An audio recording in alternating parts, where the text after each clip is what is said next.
Thomas, thanks very much. Obviously, huge game coming up for your team, the two clubs at the top of the division. Do we expect to see the best match of the season, do you think?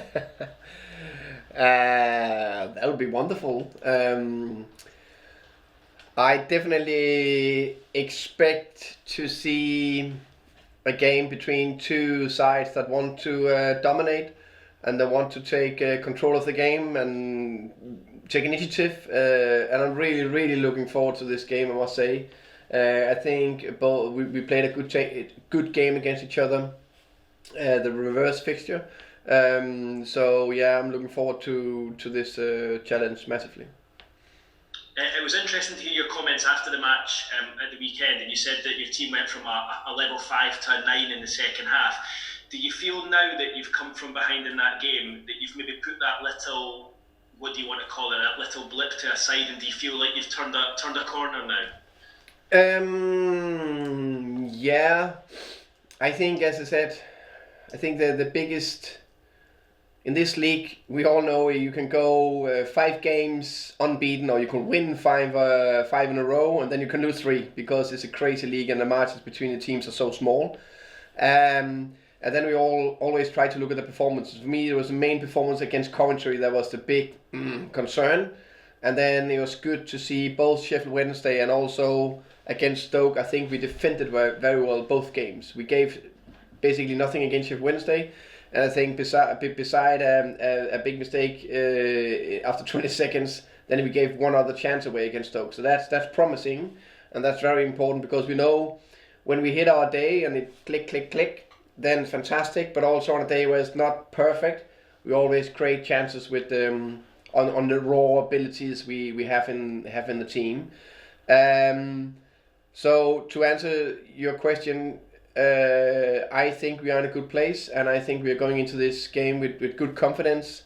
But I'm totally aware, even in Championship, but of course against the best team in the divisions right now, Norwich, we can perform top and we can still lose. I need to ask you about Ivan Toney. 25 goals now for the season. It's been an unbelievable campaign for him. Has he even in some ways exceeded your expectations at just how well he has done and how quickly he has adapted to the Championship? Of course, I can only praise him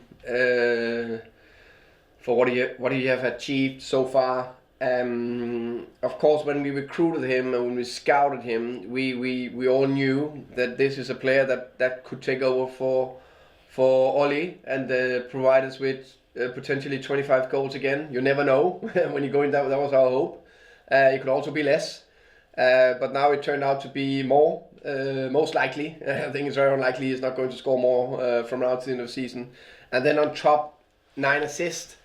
And then on top, his link-up play and pressing abilities. So I think it's incredible what he's done so far. But you know, he's not looking back. He's looking forward, just like the rest of the team and me. And he only want to do better.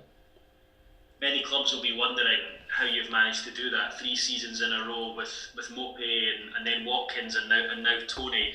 It says a lot about just the recruitment and how well you guys have done behind the scenes. Sometimes I think we need to be humble, but in this case we still need to be humble, but also actually give us a little bit a clap on the back in terms of all of us. As you said, recruitment. We recruited 3 very good players, and that recruitment is everything from the head of recruitment, Lee Dykes, his department, the 2 sports directors, Rasmus Andersen, Phil Giles, and our owner, Matthew Benham.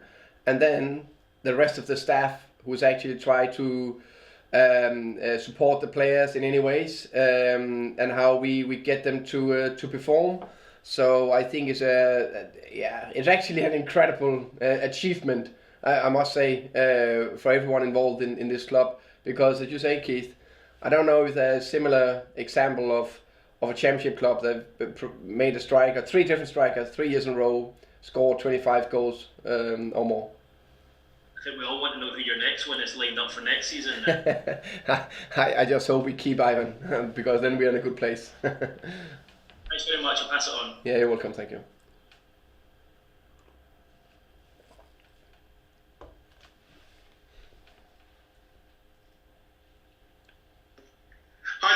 Thomas, how you doing? You right? I'm good, thank you, Ian. Hi. Good to see you. How are you? I'm very well. Recovered from Saturday. How big has Winston Reid's arrival been? Because last season you had the rock at the back as Pontus Jansson. He's obviously injured. But Winston's come in and was man of the match against Sheffield Wednesday and again looked good on Saturday against Stoke. I think it's been a very good signing to get Winston in the building, because we knew that we needed an extra centre back for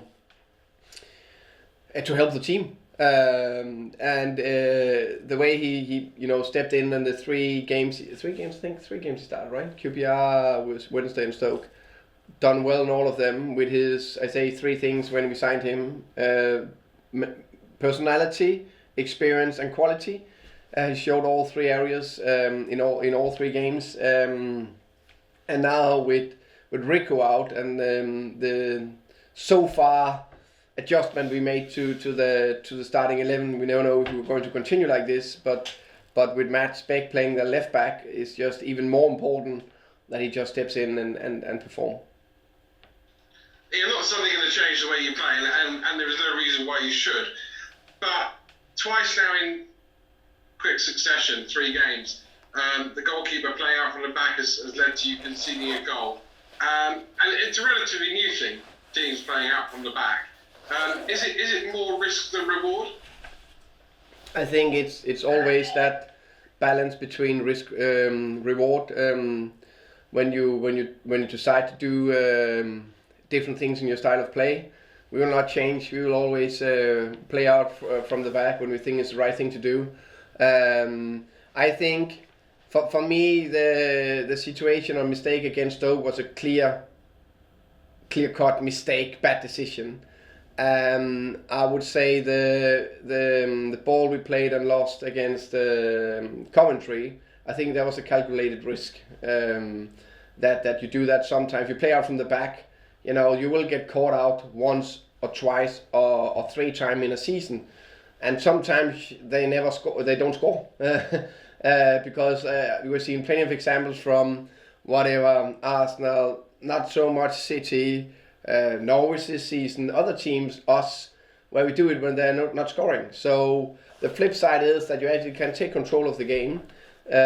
So it's up to what you believe in and what you want, and the things you believe in, you need to do it 100%, but of course with adjustment in terms of risk reward.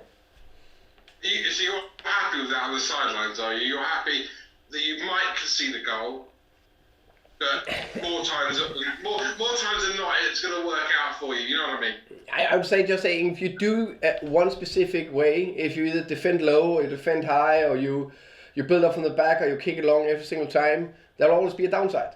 And sometimes it's highlighted bigger when you play out from the back. But I'm fine that we take some risks sometimes. But of course, it can't be discussed. And David is the first one to say that it was a bad decision on Saturday. Is this game just a shootout between Teemu Pukki and Ivan Toney? Whoever scores more in the game, probably the team will win. Nah, I don't think so. I think it's 2 very good teams playing against each other. They actually, I think, will suit each other. There's a lot of good players, and I think Norwich have done incredible well this season. They are right now, I think, 4 points better compared to 2 seasons ago when they got promoted, and 2 seasons ago when they got promoted, they smashed the league. They got 94 points, clear number 1. Ahead of Sheffield United, that we thought was a top team last year in Premier League, ahead of Leeds, who had more or less the same team that got promoted with last year. So they just hammered the league 2 seasons ago, and now they have 4 points more. That just show how big a credit Norwich deserve, and how well Norwich as a club and Daniel Farke and his coaching staff have done with this team. You can't praise them enough. So I think they find the perfect balance in what they want to do, and we're facing a huge challenge, but we're up for it, and we believe that we have something to say as well in that game. And finally, pretty much all your injuries are back. It was good to see Christian Norgard come back on Saturday against Stoke, and I know what a big player he is for you. I can't help feeling though that Brian Mbeumo is still a little bit short from last season. Is that because he's taken time to come back after having COVID, or is this just maybe a second season where maybe some people have worked his game out? What would you say? I would say that Brian Mbeumo is an extremely good player, and I think I don't know what's the level above hit the ground running.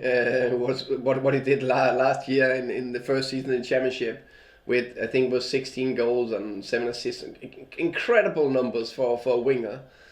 I think now I don't know exact stat. I think he had 4 goals, something like that, and 9 assists or something like that, which is still relatively good numbers in this league, and I think it's still up there among the best wingers in this division. But does he expect more from himself? Yes, I also expect more from him. But there's, he's still young. It's so incredible difficult to be, that consistent year after year after year. So I'm looking at, is he working hard? Yes. Is that working very hard under pressure still?